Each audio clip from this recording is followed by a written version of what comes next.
সাইদি নিজামীর ছবি টানানো নিয়ে বিতর্ক শুরু করেছে বামপন্থী ও ছাত্রদল, অথচ তারা ফ্যাসিস্ট সরকারের বিপক্ষে সংগ্রাম করে শহীদ হয়েছিলেন। এ ব্যাপারে আমাদের করণীয় কি? আলহামদুলিল্লাহ ওয়াসসালাতু ওয়াসসালামু আলা রাসূলিল্লাহ, আম্মা বা'দ। গত সরকারের আমলে অন্যায়ভাবে শত শত আলেমকে নির্যাতন করা হয়েছে এবং টার্গেট করে জামায়াত ইসলামীকে নেতৃত্ব শূন্য করার জন্য প্রথম সারির সকল নেতাদের বিরুদ্ধে মিথ্যা মামলা রুজু করে তাদেরকে হত্যার ব্যবস্থা করা হয়েছে। যেটি ছিল ফ্যাসিস্ট সরকারের সবচেয়ে নগ্ন হস্তক্ষেপ। দেশি বিদেশি কোনো সংস্থা এবং মানুষই এই বিচারটাকে ভালোভাবে নেয় নেই এবং এটি একটি সরকারের জুলুম নির্যাতনের চরম পর্যায়ে পন্থা বলেই মানুষের কাছে বিবেচিত হয়েছে।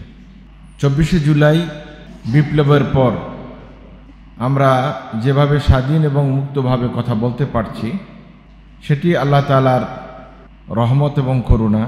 কালকেও একটি বৈঠকে বসেছিলাম, সেখানে একজন সরকারি উচ্চপদস্থ কর্মকর্তা তিনি খুব আবেগ নিয়ে বললেন যে আগস্ট মাসে যে সরকার বিদায় হলো এটি পুরোপুরি আল্লাহ তাআলার রহমত এবং করুণা ছিল, ব্যক্তি ছিল মাত্র উসিলা। এত দৃঢ়তার সহিত উনি কথাটি বললেন যেটি আমার হৃদয়ে লেগে গেথে গেছে যে বাস্তবতা কিন্তু এটি। আল্লাহ চেয়েছেন বলেই সম্ভব হয়েছে, না হলে কিছু ছাত্রের জীবন ত্যাগ, 1400 মানুষের মৃত্যু, হাজার হাজার মানুষের অসুস্থ হয়ে যাওয়া, আহত হয়ে যাওয়াই যে শুধু এই জন্য যথেষ্ট ছিল, বিষয়টি এমন নয়।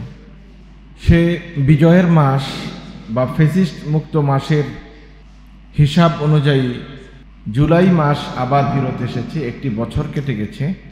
আর একটি বছর উদযাপনের উপলক্ষে কিন্তু বাংলাদেশ ইসলামী ছাত্র শিবির তাদের কর্মসূচি সরওয়ার্দী উদ্যানেও আয়োজন করেছে। তার পাশাপাশি আপনারা দেখতে পেয়েছেন ঢাকা বিশ্ববিদ্যালয়ের চত্বরেও তারা এর আয়োজন করেছে। সেখানে মূলত সাইদি, নিজামী, কাদের মোল্লা, গোলাম আজম এদের ছবি টাঙানো হয়েছিল এটা বোঝানোর জন্য যে ফ্যাসিস্ট সরকার কি পরিমাণ অন্যায় এবং অত্যাচার করেছে, এটি বোঝানোর জন্যই এই ছবিগুলো সেখানে মূলত টাঙানো হয়েছিল। কিন্তু এখানে একটি বিষয় লক্ষ্য করবেন, সব সময় মানুষেরা এটা লক্ষ্য করে, এদেশের মানুষ, যে মূলত ইসলামের পক্ষের শক্তি কারা আর বিপক্ষের শক্তি কারা, এটার লড়াই ছিল মূলত ঢাকা বিশ্ববিদ্যালয়ে এই ছবিগুলো টানানো না টানানোর প্রসঙ্গটি। এখানে বিতর্ক হলো ইসলামের পক্ষের এবং বিপক্ষের শক্তির। ইসলামের পক্ষের যে কোনো মানুষের ক্ষেত্রেই তারা একই রকম আচরণ করত, এটা বলার কোনো সুযোগ নেই, কারণ নাই যে নিজামী সাইদির ছবি ঝুলানোর কারণে বামপন্থীরা ক্ষিপ্ত হয়েছে। ঘটনা এরকম না। ঘটনা হলো যারাই ইসলামপন্থী তাদের বিরুদ্ধেই কিন্তু এদের কথা আছে, এরা এদের পছন্দ করে না। এটির উৎকৃষ্ট উদাহরণ আমাদের কাছে আছে, যেগুলো কিছুদিন আগে আপনারা দেখেছেন। চরমনাই পীর সাহেব এর ব্যাপারে একটি দল স্লোগান দিয়েছে, চরমনাই পীর সাহেব মিথ্যা কথা বলেন এবং তিনি নেশা করেন। এটা কিছুদিন আগে আপনারা দেখেছেন, পত্রপত্রিকা মিডিয়াতে এসেছে। তো চরমনাই পীর সাহেবের দোষ কি? উনি ইসলামী আইন বাস্তবায়নের পক্ষে কথা বলেছেন। অন্য পীরেরা বলে না, এই জন্য অন্য পীরদের বিরুদ্ধে স্লোগানও হয় না। বাংলাদেশে তো হাজার হাজার পীর আছে, কোনো পীরকে তো টার্গেট করে এই স্লোগান দেয় নাই। তার মানে হলো ইসলামের সপক্ষের শক্তি হলেই আপনার বিরুদ্ধে রাম এবং বামেরা সরব থাকবে, এটাই হলো এর প্রমাণ। এটা কোনো সুস্থ বিবেকবান সম্পন্ন মানুষের স্লোগান হতে পারে না। এবং এটা যে রাজনৈতিক বিদ্বেষ থেকেই দিয়েছে, এত কোনো সন্দেহের অবকাশ নেই। আপনারা যারা বয়স্ক তারা সবাই জানেন যে সারসিনা দরবারের সে সময়ের পীর হযরত মাওলানা আবু জাফর সালেহ রাহিমাহুল্লাহ, তাকেও রাজাকার ট্যাগ লাগিয়ে নানাভাবে হয়রানি করা হয়েছে। কারণ ইসলামের পক্ষের শক্তি ছিলেন, বলিষ্ঠ কণ্ঠস্বর ছিলেন, তাকে দমিয়ে দেওয়ার জন্য তাকে কিন্তু রাজাকার ট্যাগ লাগানো হয়েছে।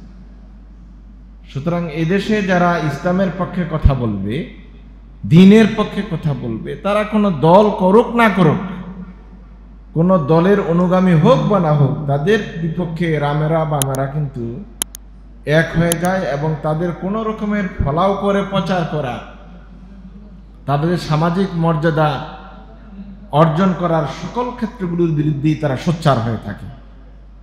বাংলাদেশ ইসলামী ছাত্র শিবির যেই ব্যবস্থাপনা করেছিল ঢাকা বিশ্ববিদ্যালয়ের চত্বরে, সেটি ছিল মূলত ফ্যাসিস্ট আমলের নির্যাতনের একটি চিত্র তুলে ধরার জন্য এই আয়োজন করা হয়েছিল। কিন্তু এই আয়োজনের পর যাদের গায়ে জ্বালা ধরেছে, যারা নানা রকমের পুটো মন্তব্য করেছেন, এটা সুস্পষ্ট যে তারা ফ্যাসিস্টেরই দোষর। ফ্যাসিস্টেরই দোষর না হলে তারা এ বিষয়ে কথা বলতেন না বা এভাবে সমালোচনাও করতেন না।